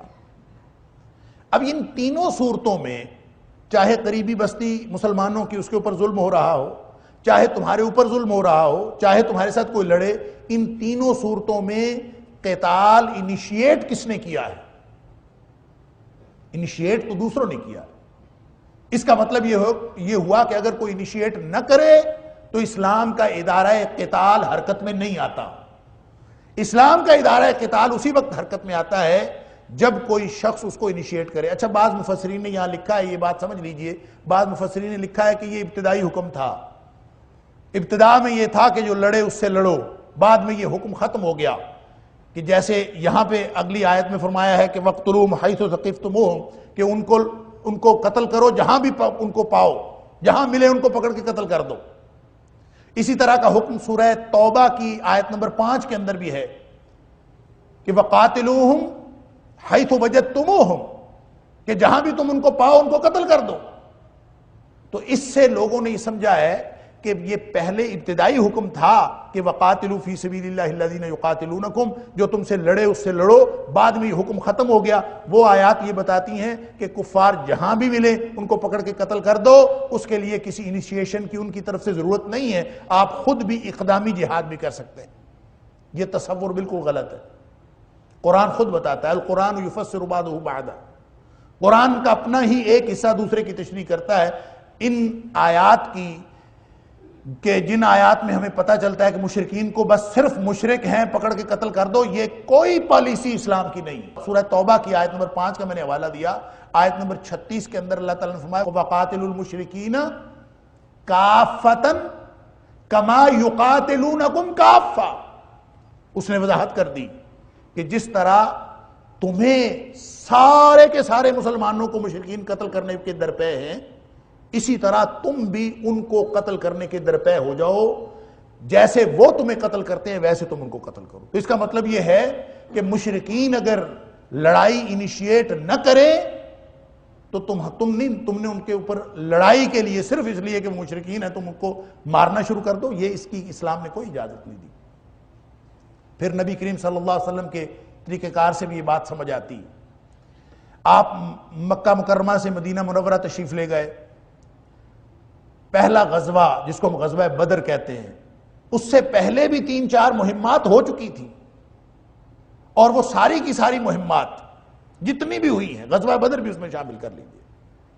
یہ کفار مدینے آئے تھے یا نبی کریم صلی اللہ علیہ وسلم مکے گئے تھے؟ اگر آپ ان کا پوری تاریخی واقعات کا تجزیہ کریں، حضرت یہ جو غزوہ بدر کی بات ہوتی ہے، اور غزوہ بدر کے بارے میں بہت سارے لوگوں کا خیال یہ ہے کہ غزوہ بدر اس لیے ہوا کہ نبی کریم صلی اللہ علیہ وسلم نکلے تھے قافلہ پکڑنے کے لیے، اور قافلہ نکل گیا اور ادھر سے دوسرا قافلہ آ گیا اور ان سے لڑنا پڑ گیا. یہ جو سیرت نگاروں نے واقعات کی ترتیب لکھی ہے وہ یہی منظر پیش کرتی ہے کہ نبی کریم صلی اللہ علیہ وسلم اپنے ساتھیوں کو لے کے نکلے تھے کہ ہم نے قافلہ پکڑنا ہے. وہ تجارتی قافلہ وہ نکل گیا ادھر سے، ابو جہل والا قافلہ آ گیا اور اس سے لڑنا پڑ گیا. یہ تصویر پیش کرتی ہیں ہماری سیرت کی کتاب، حالانکہ یہ تصویر بھی قرآن پاک کے بیان کردہ منظر کے خلاف ہے. سورہ توبہ کے اندر قرآن پاک نے یہ کہا ہے، سورہ انفال میں ہے غالباً، کہ تم اس وقت کو یاد کرو کہ جب اللہ تعالیٰ نے تم سے یہ وعدہ کیا تھا وَإِذْ يَعِدُكُمُ اللَّهُ إِحْدَى الطَّائِفَتَانِ أَنَّهَا لَكُمْ. قرآن کہتا ہے کہ اس وقت اللہ نے تم سے وعدہ کیا تھا کہ دو میں سے ایک قافلہ تمہیں ملے گا. احدى الطائفتان، دو میں سے ایک قافلہ ملے گا. یہ دو قافلے کون کون سے ہیں؟ ایک قافلہ ابو سفیان کا جو تجارتی قافلہ تھا، اور دوسرا قافلہ ابو جہل کا جو لڑنے کے لیے مکہ سے چلے تھے.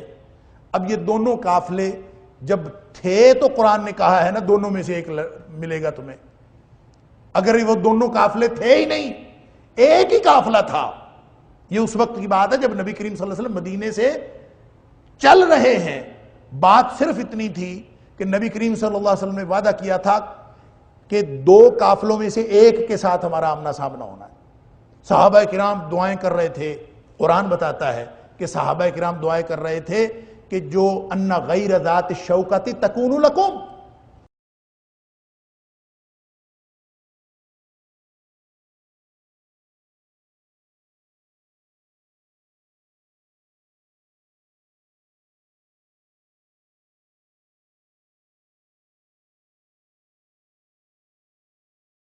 کہ جن کے پاس اسلحہ نہیں ہے وہ تمہارے ساتھ، ان کے ساتھ تمہارا آمنا سامنا ہو. یہ تم تو یہ چاہتے تھے، لیکن اللہ تعالیٰ حق کو حق کرنا چاہتا تھا، واضح کرنا چاہتا تھا، اور باطل کی جڑ کاٹ دینا چاہتا تھا. اس لیے اللہ تعالیٰ نے تمہاری مٹ بھیڑ ان کے ساتھ کروا دی. آپ کو علم تھا کہ دونوں قافلے موجود ہیں اور ہمارا کس قافلے کے ساتھ ٹکراؤ ہونے جا رہا ہے. صحابہ کرام کو نبی اکرم صلی اللہ علیہ وسلم نے وہ پالیسی نہیں بتائی، اس لیے کہ نبی کریم صلی اللہ علیہ وسلم کبھی بھی اپنی ساری پالیسی جنگ کے دوران واضح نہیں کرتے تھے.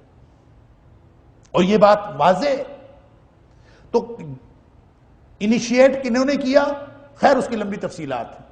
انیشیٹ کنہوں نے کیا؟ مکہ والوں نے. وہ آئے مدینہ سے بدر جو ہے وہ مکہ کی نسبت بدر قریب ہے مدینہ سے، یعنی 150-200 کلومیٹر کے فاصلے پر ہے. ادھر 300 کلومیٹر ہے. وہ ادھر سے آئے، مقام بدر پہ آ کے پڑاؤ کیا. نبی کریم صلی اللہ علیہ وسلم آگے سے گئے. تو یہ جہاد جو غزوہ بدر میں ہوا، انیشیٹ انہوں نے کیا تھا، مسلمانوں نے دفاع کیا. غزوہ احد میں وہ آئے، مسلمانوں نے دفاع کیا. غزوہ احزاب میں وہ آئے، مسلمانوں نے دفاع کیا. اب یہ ہم تینوں جنگوں میں یہ دیکھتے ہیں کہ یہ قاتلوا فی سبیل اللہ الذین یقاتلونکم کی عملی تصویر ہے کہ وہ لڑے ہیں آ کے تو نبی کریم صلی اللہ علیہ وسلم ان کے ساتھ لڑتے رہے. لیکن یہاں پہ آ کے ایک پالیسی شفٹ ہوئی ہے، پالیسی تبدیل ہوئی ہے. غزوہ احزاب کے موقع پر بخاری شریف کی حدیث ہے. اب یہ سمجھ لیجئے اسلام کی پالیسی کس طرح سے آگے بڑھتی ہے. ابتدا کیا تھی؟ لڑنا نہیں ہے. پالیسی کیا ہے؟ امن ہے. پالیسی کیا ہے؟ امن ہے، جنگ نہیں ہے. لیکن جب کوئی لڑے تو جنگ کرنی ہے، جب کوئی ظلم کرے تو جنگ کرنی ہے، جب کوئی قریبی بستی پر ظلم کرے تو جنگ کرنی ہے. اور جنگ کرتے کرتے اللہ اکبر، جب ایک موقع ایسا آتا ہے کہ مشرکین اور کافرین اور وہ جو محاربین ہیں، لڑنے والے، وہ آپ کے ساتھ لڑنے اور آپ کے اوپر ظلم کرنے کی انتہا کر دیتے. اس وقت اسلام اپنی پالیسی کو تبدیل کرتا. نبی اکرم صلی اللہ علیہ وسلم نے غزوہ احزاب کے موقع پر فرمایا، جو ہی غزوہ احزاب مکمل ہوا، اللہ تعالیٰ نے آندھی چلا دی، وہ اپنے وہاں سے نکل گئے، پڑاؤ ان کا ختم ہوا. بخاری شریف کی حدیث ہے، مسلم شریف میں بھی ہے، اور دیگر حدیث کی کتابوں میں بھی، کہ نبی کریم صلی اللہ علیہ وسلم نے اس موقع پر جو ہی غزوہ احزاب ختم ہوا، نبی کریم صلی اللہ علیہ وسلم نے اپنی پالیسی میں تبدیلی کا اعلان کیا. آپ نے فرمایا الآن نغزوہم ولا یغزونا ونحن نسیر الیہم. آپ نے فرمایا کہ اب ہم لڑیں گے ان سے. الآن نغزوہم، اب ہم ان سے لڑیں گے. اس کا کیا مطلب ہے؟ اس کا مطلب ہے اس سے پہلے ہم نہیں لڑ رہے تھے، الآن نغزوہم، اب ہم ان سے لڑیں۔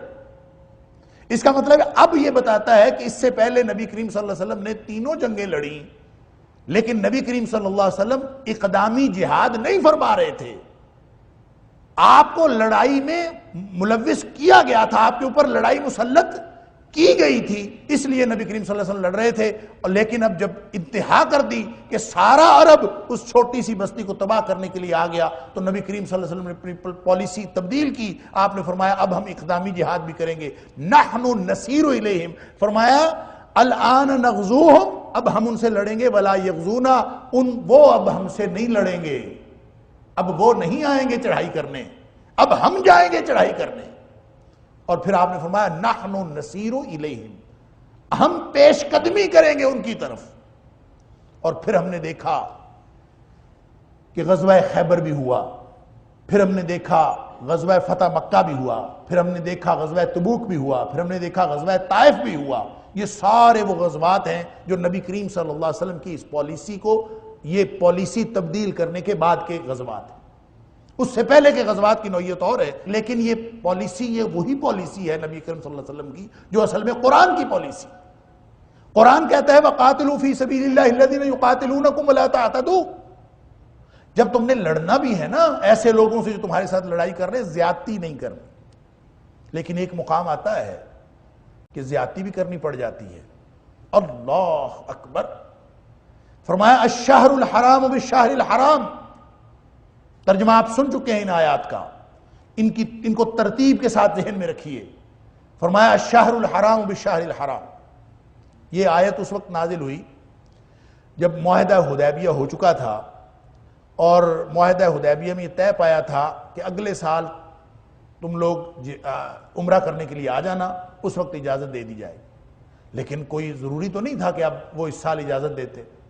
جب مسلمان وہاں سے چل رہے تھے مدینہ سے عمرہ قضا ادا کرنے کے لیے، جب وہ چل رہے تھے تو اس وقت ذوالقعدہ کا مہینہ تھا، اور ذوالقعدہ اشہر و حرم میں سے ہے، یعنی جو حرام مہینے ہیں ان میں سے ہے۔ حرمت والے مہینے کون سے ہیں؟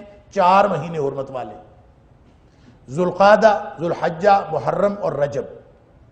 اب مسلمان جو ہیں نبی اکرم صلی اللہ علیہ وسلم کے ساتھ صحابہ کرام یہ عمرہ ادا کرنے کے لیے نکلے ہیں ذوالقعدہ کے مہینے، یہ حرمت والا مہینہ۔ اب اگر وہ پھر روک لیتے، 2 قسم کی ممانعتیں لڑائی سے تھیں۔ ایک تو یہ تھی کہ حرمت والے مہینے میں لڑنا نہیں ہے، سارے عرب کے اندر یہ قانون تھا کہ حرمت والے مہینے میں نہیں لڑنا، اور دوسرا حدود حرم کے اندر نہیں لڑنا۔ تو حدود حرم میں بھی مسلمانوں میں لڑنا نہیں تھا، اور حرمت والے مہینے میں بھی لڑنا نہیں تھا، لیکن جا رہے ہیں مکہ کی طرف، ہیں وہ دشمن جنہوں نے اب تک جنگیں مسلط کی ہوئی تھی، تو وہ پچھلے سال بھی انہوں نے روکا تھا، ہو سکتا ہے اس سال پھر روکیں اور بد عہدی پر تل جائیں، ایسا امکان تھا۔ لہٰذا پہلے ہی نبی اکرم صلی اللہ علیہ وسلم کے اوپر یہ آیات نازل ہوئی کہ اپنی پالیسی واضح کیجئے۔ کیا؟ الشہر الحرام بالشہر الحرام، کہ حرمت والے مہینے کی جو حرمت ہے نا وہ حرمت والے مہینے کے بدلے میں ہے۔ والحرمات قصاص، حرمتوں کا بھی عدلہ بدلہ ہوتا ہے۔ کیا مطلب؟ مطلب یہ کہ اگر وہ حرمت والے مہینے کا خیال کریں گے تو تم بھی خیال کر لینا، اور اگر وہ حرمت والے مہینے کا خیال نہ کریں اور تمہارے اوپر چڑھائی کر دیں یا تمہیں روکیں یا لڑائی مسلط کریں تو پھر تمہیں بھی اس کا خیال کرنے کی کوئی ضرورت نہیں۔ یہ نہیں ہے کہ تم حرمت والے مہینے کا خیال رکھو اور وہ نہ رکھیں۔ والحرمات قصاص، اسی طرح ساری حرمتیں، جتنی بھی حرمتیں ہیں وہ ساری کی ساری عدلے بدلے میں ہوتی ہیں۔ کیا مطلب؟ نبی کریم صلی اللہ علیہ وسلم نے منع فرمایا عورتوں کو قتل نہیں کرنا، بچوں کو قتل نہیں کرنا، بوڑھوں کو قتل نہیں کرنا، درویشوں کو، راہبوں کو قتل نہیں کرنا، درخت نہیں اکھاڑنے، مسئلہ نہیں کرنا۔ کتنی باتیں نبی کریم صلی اللہ علیہ وسلم نے جہاد کے دوران بھی، عین لڑائی کے دوران بھی آپ نے ان حرمتوں کا خیال رکھنے کا۔ حرمت وہ ہوتی ہے جس کا خیال رکھنا اور پامال کرنے سے بچنا واجب ہو۔ تو لڑائی میں بھی بچوں کو قتل نہیں کرنا حرمت ہے، عورتوں کو قتل نہیں کرنا حرمت ہے، درخت نہیں اکھاڑنے یہ حرمت ہے۔ لیکن سمجھ لیجئے قرآن یہ ہمیں پالیسی شفٹ بتا رہا ہے کہ پالیسی شفٹ کب ہوتی ہے؟ اگر وہ حرمتوں کا خیال نہ رکھیں، وہ تمہاری حرمتوں کا خیال نہیں رکھتے تو تم پر بھی ان کی حرمتوں کا خیال رکھنا پابندی نہیں ہے۔ والحرمات قصاص، اگر ان کو تمہارے بچے مارنے کی اجازت ہے، اگر ان کو تمہاری عورتیں قتل کرنے کی اجازت ہے، اگر انہوں نے تمہاری حرمتوں کا خیال نہیں رکھا تو ان کی حرمتیں کوئی تمہاری حرمتوں سے بڑی حرمتیں نہیں ہیں۔ چاہے حرام مہینے کی حرمت ہو، چاہے مسجد حرام کی حرمت ہو۔ دیکھیں مسجد حرام، اللہ اکبر، جس کو اللہ نے گھر ہی امن والا گھر بنایا، قرآن اجازت دیتا ہے کہ اگر وہاں بھی کفار اور دشمن تمہارے اوپر حملہ کر دیتے ہیں اور تمہارے ساتھ لڑائی کرتے ہیں تو حرمتوں کے چکر میں تم نے اس لڑائی سے باز نہیں رہنا، اور تم نے یہ نہیں کہنا کہ تمہیں گناہ ہوگا، بلکہ یہ سارے کا سارا گناہ ان کے اوپر ہوگا۔ تم نے اسی طرح کی جس طرح کا انہوں نے تمہاری حرمتیں پامال کی ہیں، تمہیں بھی اجازت ہے تم ان کی حرمتیں پامال کرو۔ پھر اس کی وضاحت کی، فَمَنِ اعْتَدَى عَلَيْكُمْ، پھر اگر تمہارے اوپر کوئی زیادتی کرتا ہے حرمتوں کے حوالے سے، وہ چاہے حرمت مسجد حرام کی حرمت ہو، چاہے وہ حرمت شہر حرام کی حرمت ہو، اور چاہے وہ حرمت کسی نفس کی حرمت ہو، اگر وہ تمہاری حرمتیں پامال کرتے ہیں، فَمَنِ اعْتَدَى عَلَيْكُمْ، اگر وہ تمہارے اوپر زیادتی کرتے ہیں، فَاعْتَدُوا عَلَيْهِ بِمِثْلِ مَا اعْتَدَى عَلَيْكُمْ، تو تم بھی ان کے اوپر اسی طرح زیادتی کرو جس طرح انہوں نے تمہارے اوپر زیادتی کی۔ اب سمجھ آئی؟ امن کی پالیسی رکھنے والا اسلام، امن کی پالیسی رکھنے والی شریعت، جب وہ پالیسی شفٹ ہوتی ہے تو وہ کہاں تک جاتی ہے؟ جب کوئی دنیا میں کفار اور مشرکین مسلمانوں کا ناطقہ بند کر دیں اور اس طرح کے حالات پیدا کر دیں کہ مسلمانوں کی حرمتوں کی پامالی ہو رہی ہو، تو پھر مسلمانوں کی بھی اجازت ہے کہ وہ ان کی حرمتوں کی پامالی کریں۔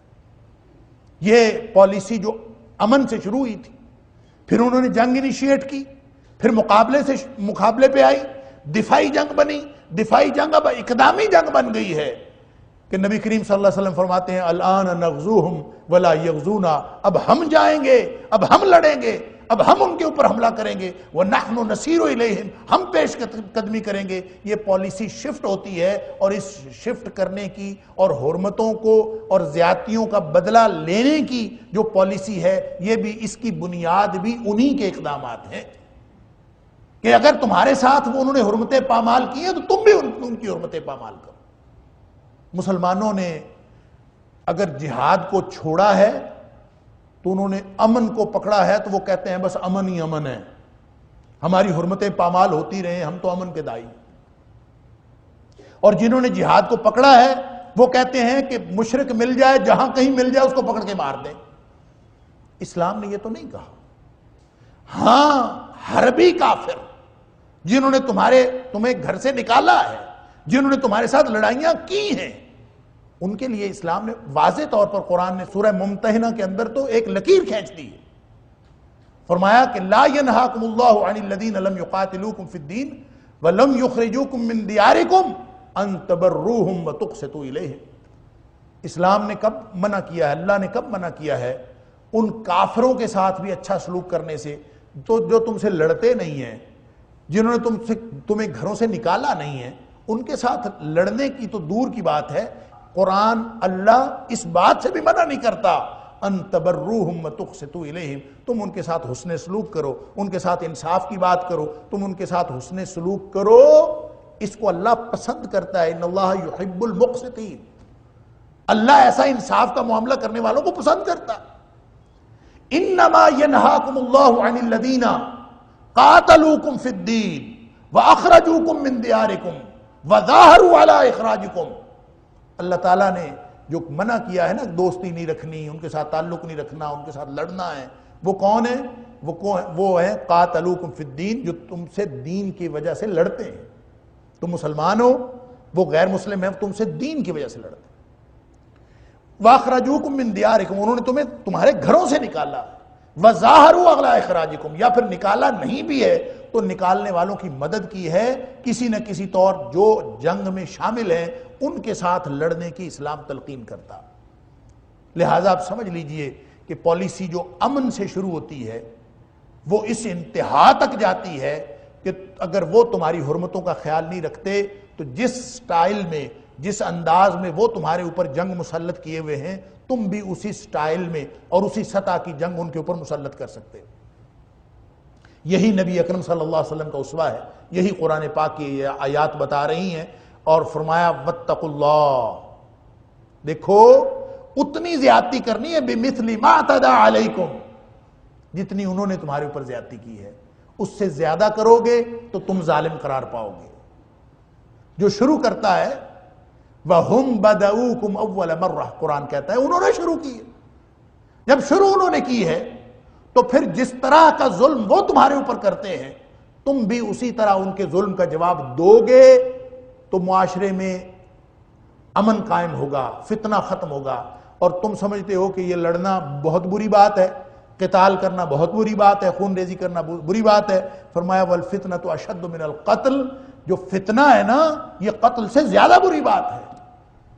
لہٰذا تم نے اگر ایسی صورتحال پیدا ہو جائے تو قتل برا ہے لیکن ہمیشہ برا نہیں ہے۔ جب فتنہ پھیل رہا ہو، اور فتنہ سے مراد کیا ہے؟ فتنہ سے مراد کفر ہے، فتنہ سے مراد شرک ہے، فتنہ سے مراد ہر وہ بات ہے جو اللہ کے رستے سے روکے۔ اس لیے کہ لفظی طور پر فتنہ کا معنی ہوتا ہے آزمائش، اور فا تا نون کے مادے سے جو کوئی بھی لفظ آتا ہے اس سے مراد اصل میں یعنی لغت کے اعتبار سے سونا یا چاندی، اس کو آگ کے اوپر اس طرح رکھنا کہ اس میں سے سارا میل کچیل الگ ہو جائے، اس کو فتنہ کہتے ہیں۔ لہٰذا ہر وہ آزمائش جو انسانوں کو، اس کے عمل کو، ان کی ظاہر اور باطن کی تنقیح کرتی ہے، ان کو پاک کرتی ہے، وہ ایسی آزمائش جو ہے فتنہ ہے۔ لہٰذا اس سے مراد آزمائش بھی ہے، اس سے مراد مصیبت بھی ہے، اس سے مراد وہ ساری کی ساری آلودگیاں بھی ہیں جو انسانوں کے اوپر، جو مسلمانوں کے اوپر مسلط کرتی جاتی ہیں۔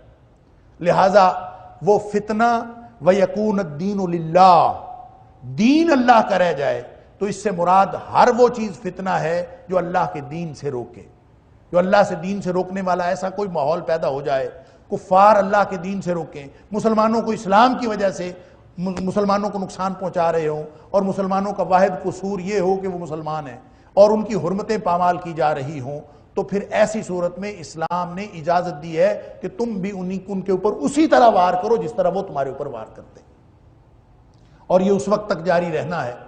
اب یہ سمجھ لیجئے، ان کو مارو جہاں کہیں بھی وہ تمہیں ملے، تو اس کا مطلب یہ نہیں ہے کہ جو غیر حربی کافر تمہیں جہاں کہیں ملے ان کو مار دو، جو تمہارے ساتھ رہتا ہے اس کو مار دو، نہیں، اس کو نہیں مارنا، اس کو مارنے کی کوئی اجازت نہیں۔ اس کو مارنا ہے جس نے لڑائی انیشیٹ کی ہے، وَهُمْ بَدَؤُوكُمْ أَوَّلَ مَرَّةٍ وَلَا تُقَاتِلُوهُمْ عِنْدَ الْمَسْجِدِ الْحَرَامِ، وہی بات مسجد حرام کے پاس نہیں لڑنا، حَتَّى يُقَاتِلُوكُمْ فِيهِ، وہ اگر لڑتے ہیں تو تم نے وہاں بھی لڑنا ہے، فَإِنْ قَاتَلُوكُمْ فَاقْتُلُوهُمْ، اگر وہ لڑے پھر تم نے لڑنا ہے، كَذَلِكَ جَزَاءُ الْكَافِرِينَ، کافروں کا یہی بدلہ ہے۔ فَإِنِ انْتَهَوْا، رکتے ہیں تو رک جائیں، پالیسی امن تھی نا، لہذا فَإِنِ انْتَهَوْا، لڑائی انیشیٹ ہوئی ہے ان کے انیشیٹ کرنے سے، وہ باز آ جائیں، فَإِنَّ اللَّهَ غَفُورٌ رَحِيمٌ، تو تم بھی باز آ جاؤ، پھر اللہ تعالیٰ بخشنے والا ہے۔ اگر وہ باز آتے ہیں تو تم بھی باز آ جاؤ، کوئی لڑائی نہیں ہے، ہماری کسی سے کوئی لڑائی نہیں۔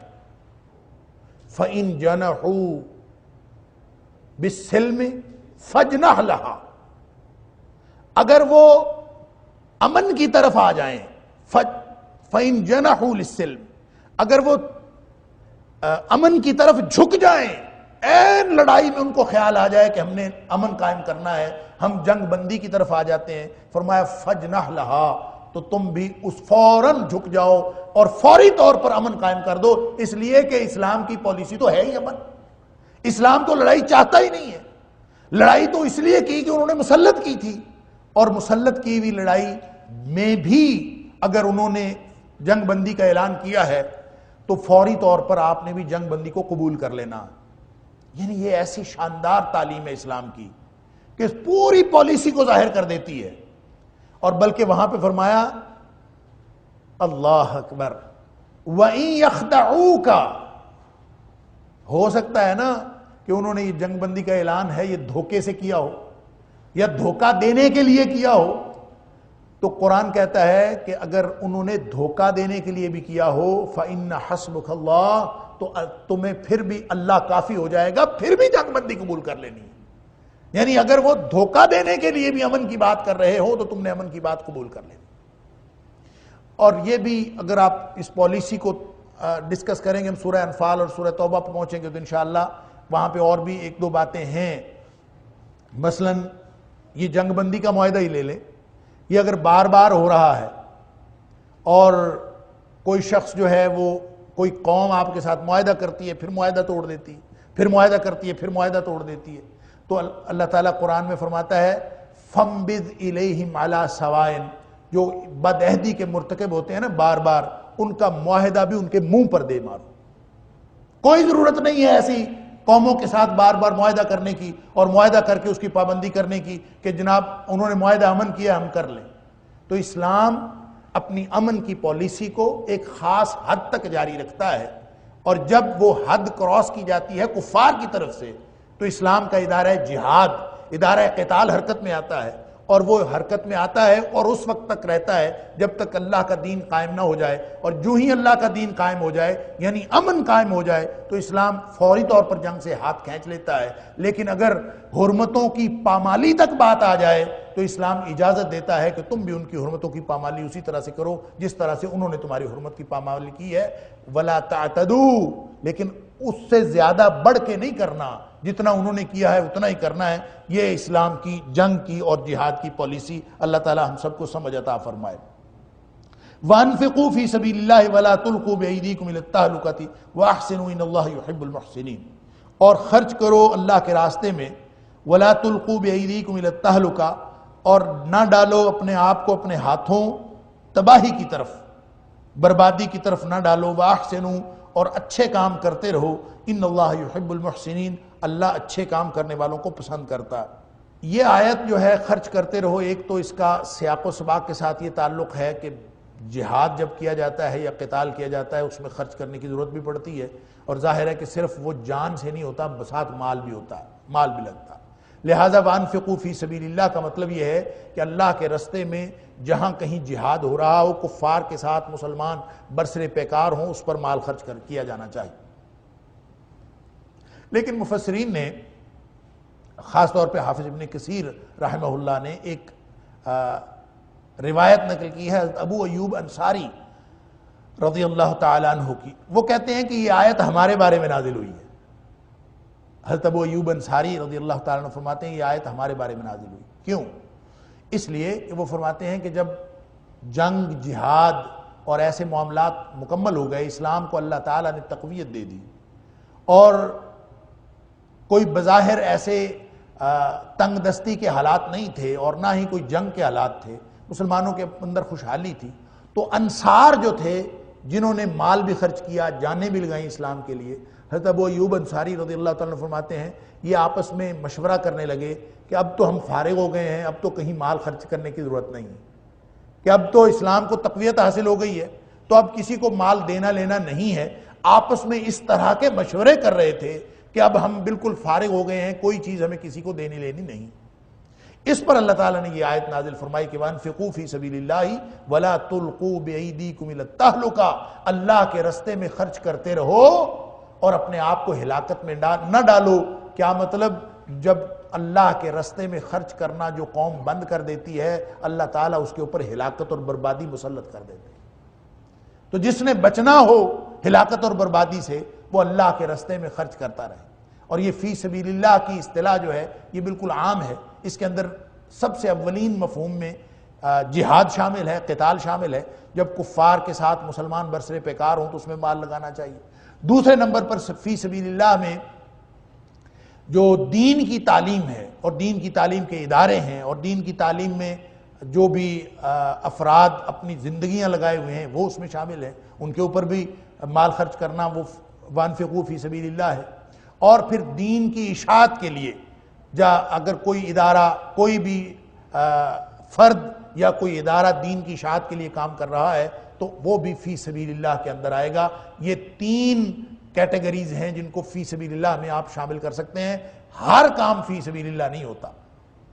تو جب خاص طور پہ جب ہم دیکھتے ہیں کہ سورہ توبہ میں زکوٰۃ کی مدات، فرض جو صدقات ہیں ان کی مدات مقرر کی، تو ان میں ایک مد فی سبیل اللہ. تو اس فی سبیل اللہ سے کیا مراد ہے؟ اس فی سبیل اللہ میں یہی 3 چیزیں آئیں گی. جب ہم فرض صدقات کی یعنی زکوٰۃ کی بات کریں گے یا عشر کی بات کریں گے تو وہ تو انہی 8 مصارف کے اوپر خرچ ہوگا جو 8 مصارف سورہ توبہ کی آیت نمبر 60 کے اندر بیان ہو گئے. لیکن جو نفلی صدقات ہیں وَأَنفِقُوا فِي سَبِيلِ اللَّهِ کے اندر نفلی صدقات بھی شامل ہیں. تو یہ ہر غریب مسکین کے اوپر بھی خرچ کیے جا سکتے ہیں، بلکہ کوئی غریب مسکین نہ بھی ہو، اس کا کوئی اور حق ہو تو اس کے لیے بھی خرچ کیے جا سکتے ہیں. مثال کے طور پر نبی کریم صلی اللہ علیہ وسلم نے حکم دیا وَأَطْعِمُوا الطَّعَامَ.